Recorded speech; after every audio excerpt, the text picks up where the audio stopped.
What is going on YouTube? This is Acid Root. So I'm going to review the third album by Jim Jones. Basically, this project is called Hustlers P.O.M.E, which stands for Hustlers Product of My Environment. And this project came out in late 2006, basically a year after the 2005 album by Jim Jones, which was Harlem Diary of a Summer.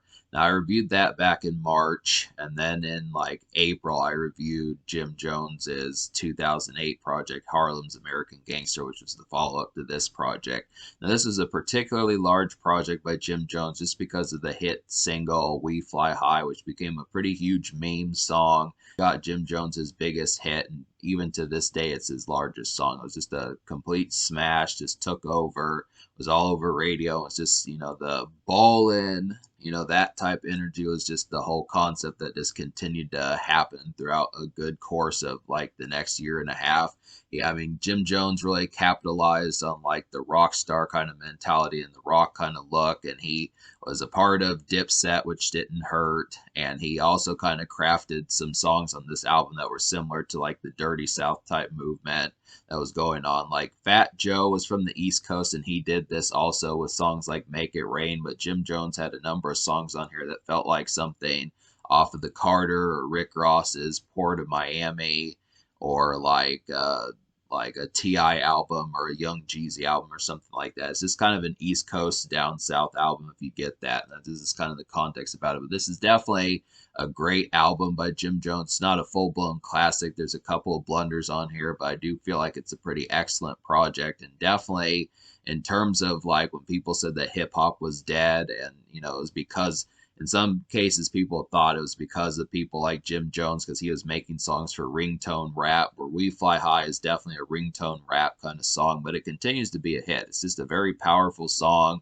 and it's a song I'd prefer to listen to than some lyrical stuff that just doesn't have any sort of beat or melody or jive towards it, and that just kind of is the concept there. But I just would have to say this album did outsell a lot of East Coast stuff that was kind of going on. But the problem with it kind of was is people just did not give Jim Jones a chance. Like they loved We Fly High, but the second single, I just don't know how many people actively know that the second single from this project was Emotionless. Just because you look after it, it just did so terrible on the charts. And it's not a bad song. It just wasn't a meme song, and it just wasn't quite as hook ready and quotable as far as that kind of goes. It's just the typical stuff I've talked about in the past, or it's just kind of like the typical stuff I've talked about in the past, where someone will get like a pretty hooky hit and they'll be meme ready and just quotable and that type of stuff, and then the second single won't have that meme readiness and just that kind of hallway and just coworker kind of banter, just the sort of banter that songs are supposed to have. And as a result, people are like, yeah, this is a good song, but this is really kind of hardcore rap. And I feel like that's the difference between We Fly High and Emotionless, where We Fly High is just a more commercial and presentable kind of song that just doesn't have to be quite as hardcore. It's just very casual and affable, but Emotionless is kind of more hardcore, where it just doesn't have that kind of widespread market. And I think that was just kind of the thing. It's too bad because there were songs on this album. It's just purely a bad choice of a single, but it is a good song. So this is kind of the thing. But really, Jim Jones had a pretty good hit album. This album got a lot of attention and continues to be a highlight. It did later on get a deluxe edition, which I might review down the road, but it just kind of feels like the concept where this is the album that got Jim Jones and kind of had him like a miniature version of a household name. I mean, Jim Jones really only has about like 5, 6, 7, 8 Billboard hits to his name or something like that, but this is still a pretty crafted project that you don't want to ignore. So we'll talk about that more as it goes along, but there were two singles on this project.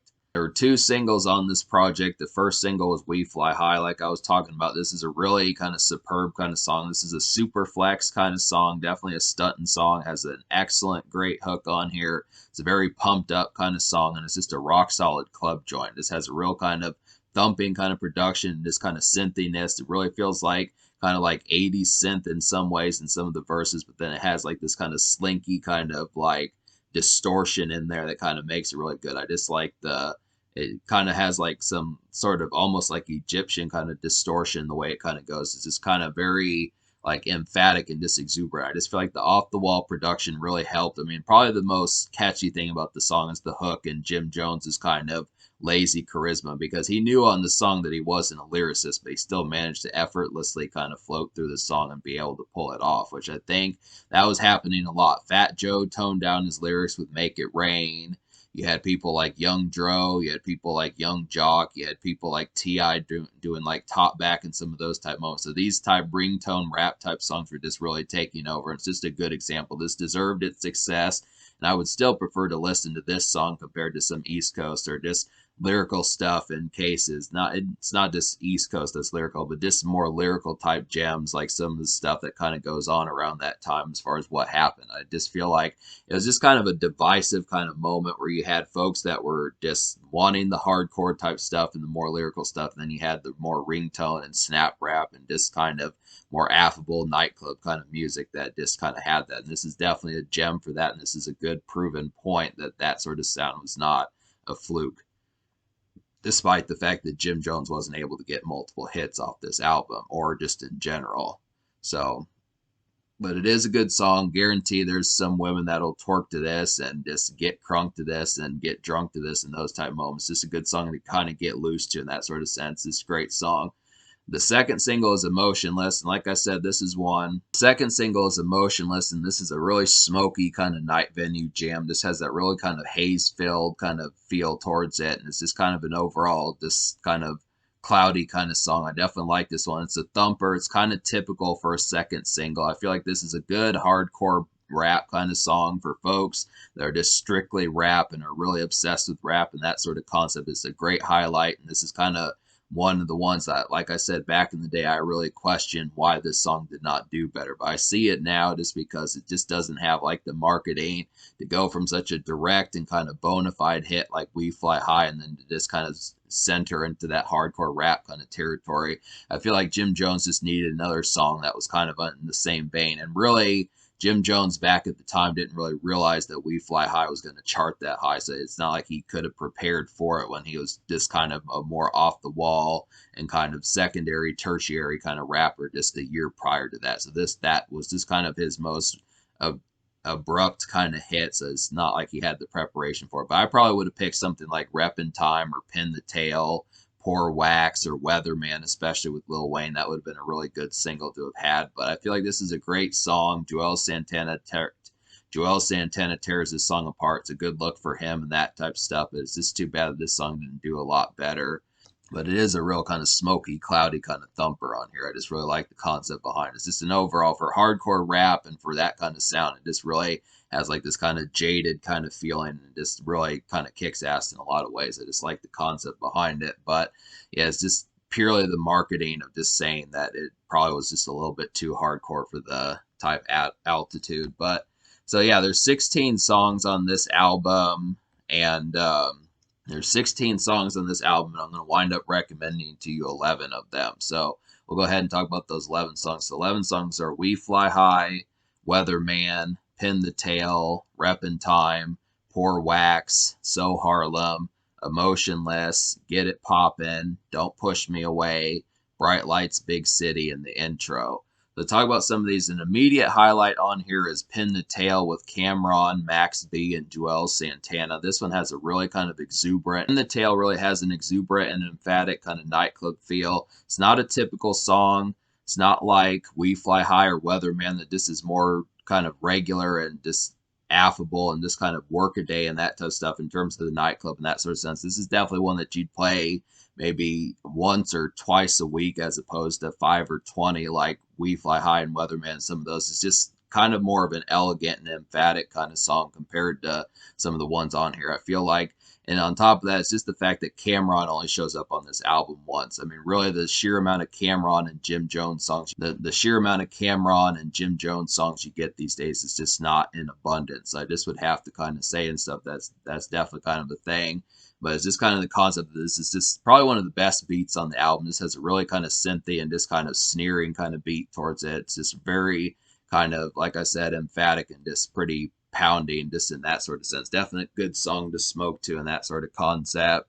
Weatherman has Lil Wayne and Stack Bundles on here, and this is where Lil Wayne was in his Carter 2 and Like Father Like Son days, where he was just shredding apart beats, and he definitely tears this one apart. Weatherman is definitely like a cloudy, kind of jarred and imperative sounding kind of song. Definite nightclub joint, has some nice verses on here. It's just an overall kind of really kind of a rainy kind of sounding one. I mean, this is definitely one that kind of is like a substitute and kind of like a cousin of like Fat Joe's Make It Rain. Not quite as triumphant as Make It Rain, but definitely kind of a more imperative and just cloudy day kind of sounding one for that sort of concept. Just an overall highlight. Definite feel like, and Jim Jones keeps up with Lil Wayne. I mean, not in terms of lyricism, but just in terms of charisma and just overall affability and charm on the song. Jim Jones definitely has the ability for it. That just kind of happens to be a thing. Reppin' Time is a nice one. I definitely like the beat on here. This is like a New York version of Hustlin'. This is a real good song. Just a feel good type song. It's one of the few songs I can surely say is like feel good. I mean, at least there are songs that feel good on here, but the emphasis of the feel good vibe on Reppin' Time is just really good. It's a nice motivator, definite hustle song for you to get up and get on the grind and that type of stuff. I mean, most of the time those songs can be kind of harsh and just tell you to get up off your ass and get to it. But this is one that just kind of has that vibe of trying to get you like energized as well as motivating you and kind of getting that sort of motivation. So it's just a good one. It's a money song. So I just look after that and that sort of vibe. But like I said, it's just a New York version of Rick Ross's Hustlin'. I just feel like that's the sort of concept behind it, is just being able to say that. It's a nice one. It's just an East Coast kind of, it's produced by the Runners who produced Rick Ross's Hustlin', so that's kind of the thing. Poor Wax is a really kind of hypnotic club bop. I really like the beat on this one. It's probably one of the best beats on the album. It's just very syrupy. It's a nice song to kind of ease back to and that sort of stuff. It's a real nice song to get comfortable to, and it's just a stock hit. Just one of those ones when you hear in the club, you just you just sit back in the booth, just ease back in the booth, ease back in the couch, something like that. Just take a drink, something like that. Just have a good time. It's just an easy kind of synthy kind of song. Not quite a dance song for the women, but I do kind of feel like, it's not to say it can't be. It's just purely a hypnotic kind of club song for just easing back and that sort of thing. This real kind of emphatic song.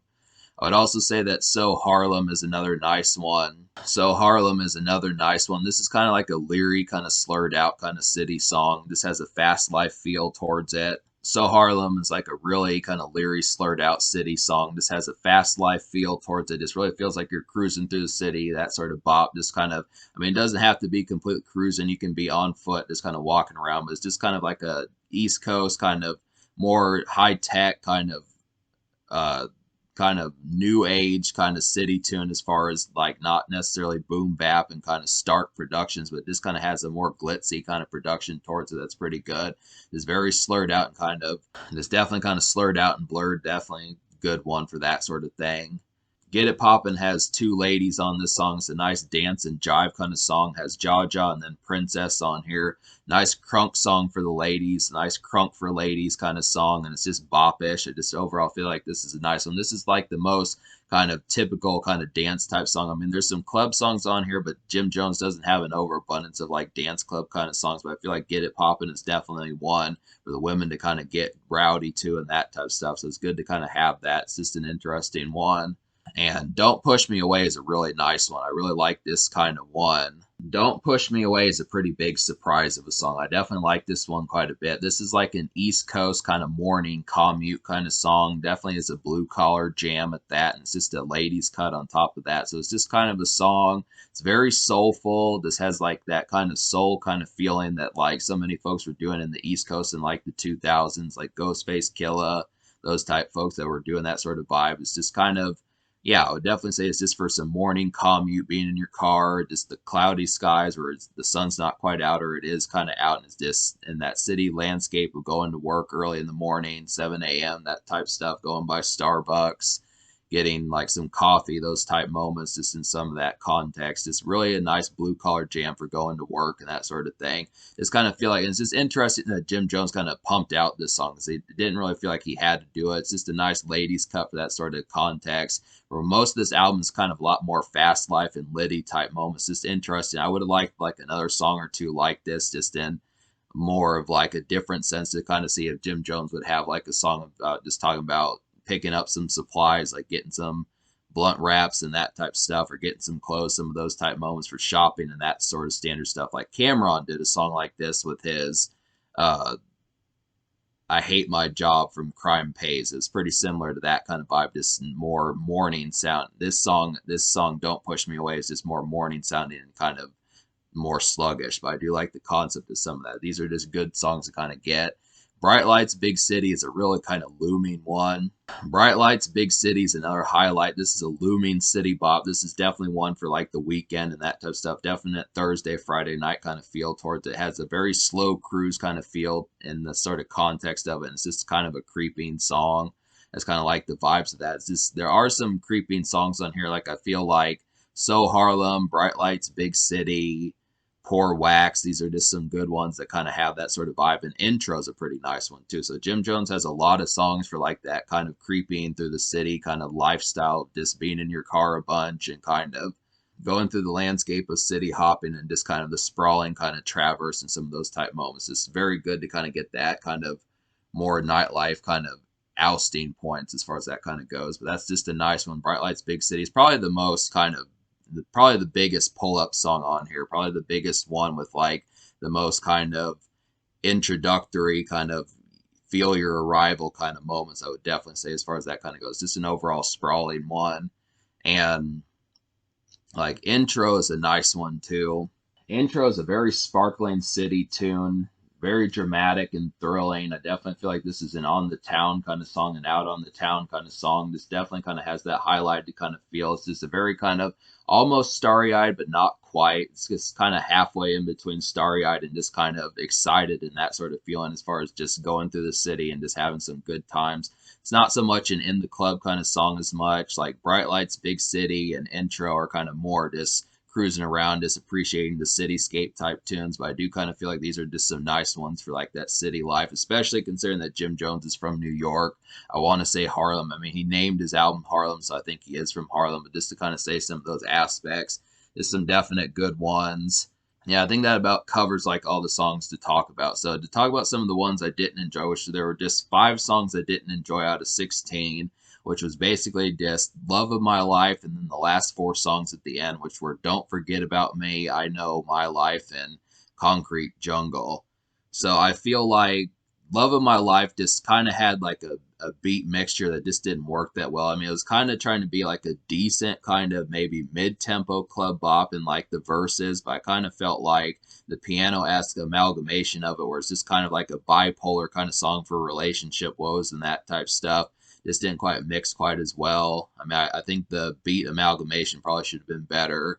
And then the last 4 songs were just kind of like more kind of introspective. Like I Know is kind of like a song dealing with prison sentences and that type stuff. And Don't Forget About Me was kind of amongst that same concept. So there just were kind of some more introspective and kind of more thought-provoking songs on here to kind of tone it down a bit and just kind of kick back and muse a little bit, but they didn't quite connect with me as much. And My Life is kind of like that one was kind of like a mid-tempo kind of jive that just pretty much had one of the worst beats on here. I mean, I want to say that that was a Tupac beat. I want to say that I've actually heard that beat somewhere before. I don't remember where. I swear that Tupac has done that one, but it just was not quite the correct kind of.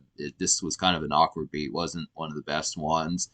And then Concrete Jungle is like a worse version of Don't Push Me Away. This was kind of a lengthier version, and it just didn't quite work as well as that one. I mean, it was at least good that the attempt kind of happened, but maybe if it had been shorted by about 90, 100 seconds, something like that, it probably would have worked better. But that is this kind of thing. So me liking 11 songs out of 16 on this album, I'm going to go ahead and give this album like an 8.25 out of 10. I feel like that's pretty rock solid. Definitely pretty much over just approximately 3/4 of this album I liked, and considering that there's approximately 3/4 of this album I liked, and considering that there's 16 songs, that's really saying something. I mean, most people at this stage would probably sum up Jim Jones as like a one-hit wonder, which is too bad just because he had other hits and he proved it with this album. It's just the fact sometimes people will have hits on their album, but they just don't have like the. Sometimes people will have hits on their album, but they won't have the casual kind of affability of We Fly High and those type songs like It's Going Down or Shoulder Lean or some of those type songs or Make It Rain.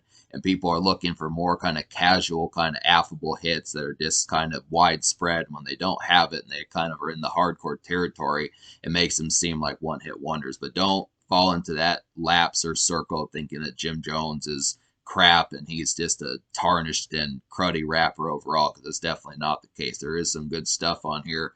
It's just the fact that it's just not widespread and wholesomely commercial. It's not like it was Jim Jones's fault because he didn't realize. I mean, this was really his biggest hit, and it just kind of happened out the blue. So it's just kind of, it was just preparing for something that you didn't know was going to happen, and then having a whole album hoping that it would happen was just kind of off the chart. It was just kind of off the wall as far as kind of doing that. So this is kind of the thing. I mean, he did get further hits on like Pray for Rain. He did wind up getting like Pop Champagne and other hits like that. So it just kind of happened. He did have other hits in 2008 and stuff like that. So that's just kind of the thing. This is a pretty excellent album. The social score I'm going to give like the social score I'm going to give an 8.75 out of 10 because I feel like it does have the quality on here. It's chock full. At least half the album has these kind of nightclub hits that showcase Jim Jones stepping out in a pretty quality way, and it's full of fun and just it's full of fun and exuberant moments, especially for like an East Coast album that just doesn't really have that typical context as far as that kind of goes.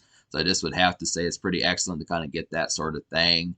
Plenty of hits, Emotionless, Get It Poppin', Pour Wax, So Harlem, Reppin' Time, Pin the Tail, Weatherman, all these differential ones that kind of have that sort of affability. It's just you have to look a little bit deeper and just realize that just because you didn't hear it on the radio doesn't mean it's trash. That just kind of happens to be a thing. So 8.75. Really, the only reason why it didn't get a higher score is just because it did only have one hit single, which you would have thought because Jim Jones did have singles on Harlem Diary of a Summer. He got to the third single on that. I'm just surprised that he didn't try to pump anything else out. I don't know why he didn't go with Weatherman with Lil Wayne on there. I don't know why he didn't go with Reppin' Time or Pin the Tail or some of those type ones, but he just kind of cut the promotion off for this album pretty immediately, which is too bad, but it still gets an 8.75. In terms of the future, like Jim Jones has dropped an album this year in 2023, and there is some more stuff by him that I'm going to review and such. There is some more stuff kind of being cooked up that I'm going to get to, but for now, this is kind of an excellent project, and this overall has a great feeling, great social kind of outing that despite the fact that it's deemed a one-hit wonder album, is really not the case.